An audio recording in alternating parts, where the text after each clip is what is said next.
Vote কেন্দ্রগুলো যেখানে নারীদের মেয়েদের বিষয়টাতে বা ভোট কেন্দ্রে আসার ব্যাপারে কিছুটা নিরুৎসাহিত করা হয়েছে, এভাবে যে কেন্দ্রগুলোকে এমন এমন জায়গাতে দেওয়া হয়েছে যেখানে হচ্ছে যে মেয়েদের অ্যাডভান্টেজ ছিল কিন্তু ডিসঅ্যাডভান্টেজ করে দেওয়া হয়েছে।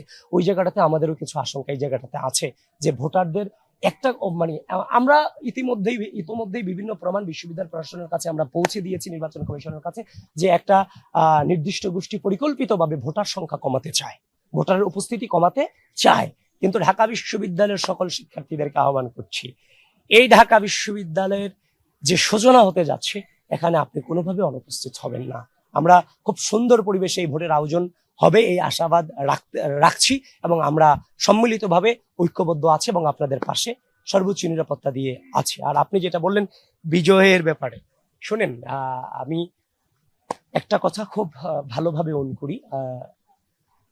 5 আগস্ট যেভাবে বেঁচে আসছি চাঙ্কাপুর থেকে, আমার কোনো কিছু আমাকে খুব আনন্দিত করবে না। আমার জীবনে পরবর্তীতে যা ঘটতেছে এভরিথিং আমার কাছে নেচার মনে হবে, সবকিছু নেচার। এটা আমার কাছে এক্সট্রা কোনো আনন্দ, বাড়তি আনন্দ আমাকে দেবে না, কারণ আমি তো বেঁচে আছি, এটাই আমার জন্য অনেক কিছু।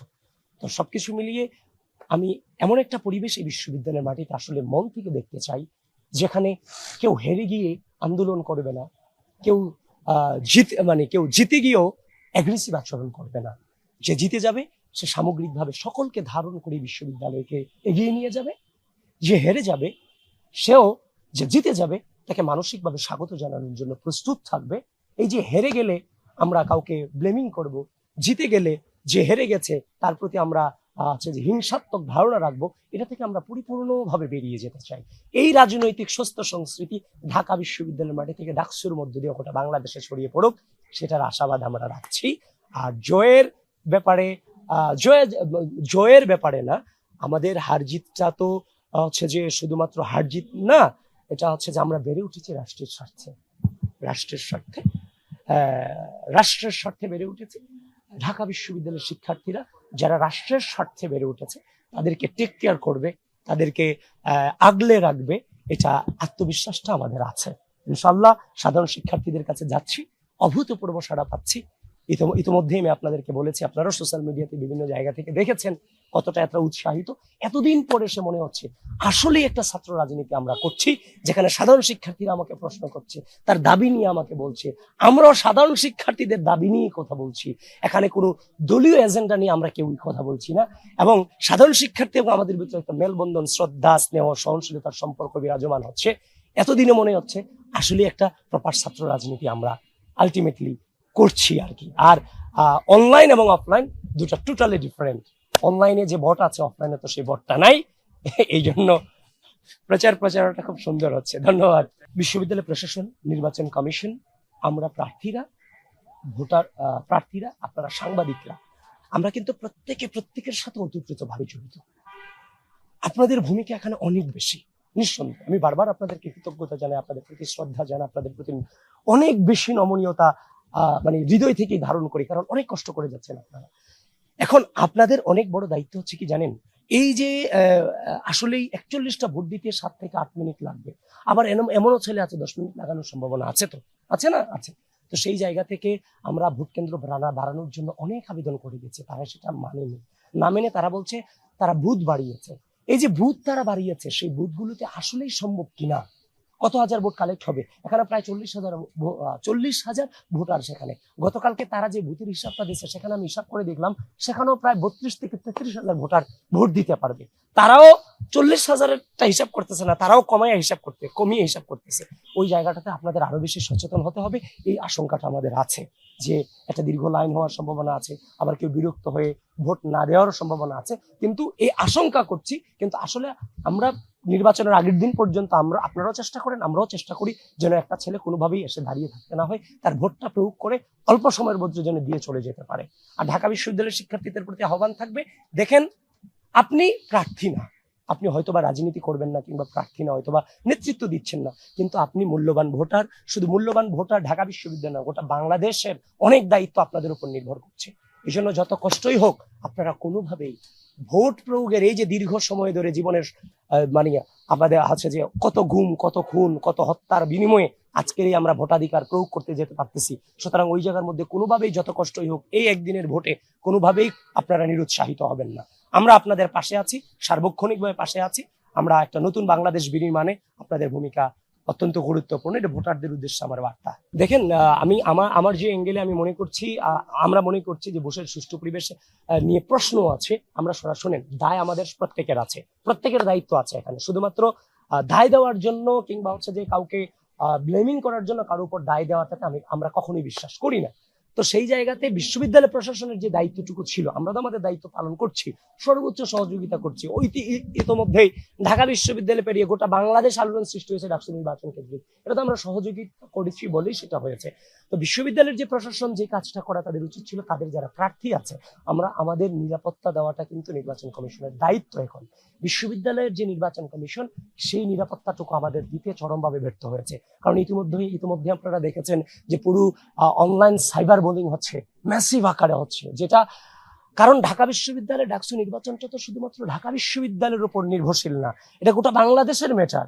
কারণ জাতীয় নির্বাচনে প্রত্যেকটা আসন ভিত্তিক প্রত্যেকের নজর থাকবে, আর এখানে গোটা বাংলাদেশের নজর ডাকসু নির্বাচনের দিকে।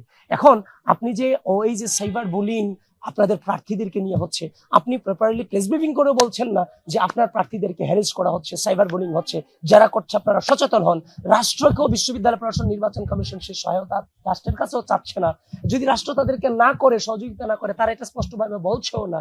সুতরাং নির্বাচন কমিশনের প্রার্থী হিসেবে আমাদেরকে যতটুকু নিরাপত্তা দেওয়া প্রয়োজন ছিল সেটা দিতে পরিপূর্ণভাবে নির্বাচন কমিশন ব্যর্থ হয়েছে। এই জিনিসগুলো আমরা গতকালকে জানিয়ে আসছি এবং বারবার একটা জিনিস গোটা বাংলাদেশকে এবং ঢাকা বিশ্ববিদ্যালয়ের শিক্ষার্থীদেরকে আমরা জানাতে চাই, আমরা যদি কোনো ভুল করি, যদি কোনো অপরাধ করি, 24/7 জনতার আদালতে, ঢাকা বিশ্ববিদ্যালয়ের শিক্ষার্থীদের আদালতে জবাবদিহিতা করবার জন্য প্রস্তুত আছি, পরিপূর্ণভাবে প্রস্তুত আছি। এবং সেটা যদি শাস্তি হয় সেটা মাথা পেতে নেওয়ার জন্য প্রস্তুত আছে। কিন্তু এই যে মিস ইনফরমেশন, ডিসইনফরমেশন, অনলাইন প্রপাগান্ডাগুলো ছড়ানো হচ্ছে, প্রিয় ঢাকা বিশ্ববিদ্যালয়ের শিক্ষার্থীবৃন্দ, আপনারা সচেতন হন। আপনারাই এটাকে প্রতিরোধ করতে পারেন। আপনারা যথেষ্ট ম্যাচিউরড, এই জিনিসগুলো যদি না ঘটে আপনারা যথেষ্ট সচেতন থাকবেন এবং এই জিনিসগুলোকে প্রতিরোধ করার জন্য আপনারাও আপনাদের সোশ্যাল মিডিয়া, সোশ্যাল যে মাধ্যমগুলো আছে এগুলোতে আপনাদের জায়গা থেকে আপনারা প্রতিবাদ জারি রাখবেন। এটি ঢাকা বিশ্ববিদ্যালয়ের শিক্ষার্থীদের কাছে আমার হচ্ছে যে আহ্বান। এবং ওই মিটফোর্ডের ঘটনার মতো এমন অসংখ্য ঘটনা পরিকল্পিত করা হচ্ছে সাইবার বুলিং করার জন্য নির্বাচন কেন্দ্রিক। এই জিনিসগুলোতে সাংবাদিক ভাইয়ের, আপনারা যারা মেইন স্ট্রিম মিডিয়া আছেন, আপনারা সচেতন থাকবেন। আমি গতকালকে জহুরুল হক শহীদ সার্জন জহুরুল হক হলে রাতে প্রচারণার জন্য গিয়েছি। সেখানে আমি গিয়ে দেখেছি ওই আলী হোসেন নামক ছেলেটা এখনো হলে হলে এখনো তার যথাযথ অবস্থান বিদ্যমান রয়েছে। এখন আপনি প্রশাসনিক একাডেমিক যে সিদ্ধান্তটা আপনি নিয়েছেন এটা তো দৃষ্টান্তমূলক ব্যবস্থা নয়। এই দৃষ্টান্তমূলক ব্যবস্থার জন্য একাডেমিক সিদ্ধান্তের পাশাপাশি প্রশাসনিক সিদ্ধান্ত নেওয়াটা খুবই জরুরি ছিল।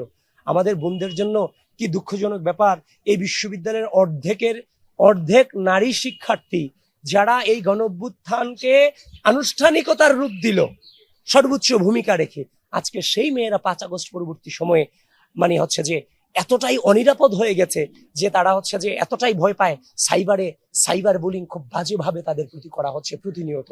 সুতরাং এই যে আলী হোসেন নামক ছেলেটা যে কাজটা করেছে, যদি আপনি দৃষ্টান্তমূলক শাস্তি নিতেন তাহলে আর 8-10 জন এই কাজটা করতে হচ্ছে যে দুঃসাহস করতো না। দেখেন এটা তো প্রথম না।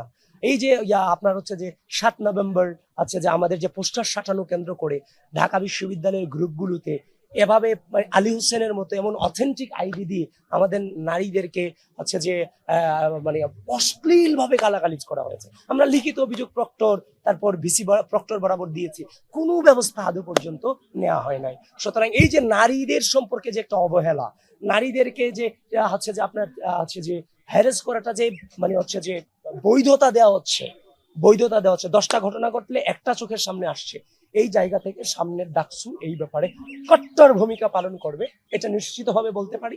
এবং হচ্ছে যে নারীদেরকে যেই নারীরা নিজের কোটাকে উৎসর্গ করে দিয়ে মাঠে নেমে পড়লো, সেই নারীকে শুধুমাত্র আমি নারী হিসেবে কেন কল্পনা করবো, একজন মানুষ হিসেবেও কল্পনা করবো, এই ধারণাটা গোটা বাংলাদেশে আমরা ছড়িয়ে দিতে চাই ডাকসুর নেতৃত্বে।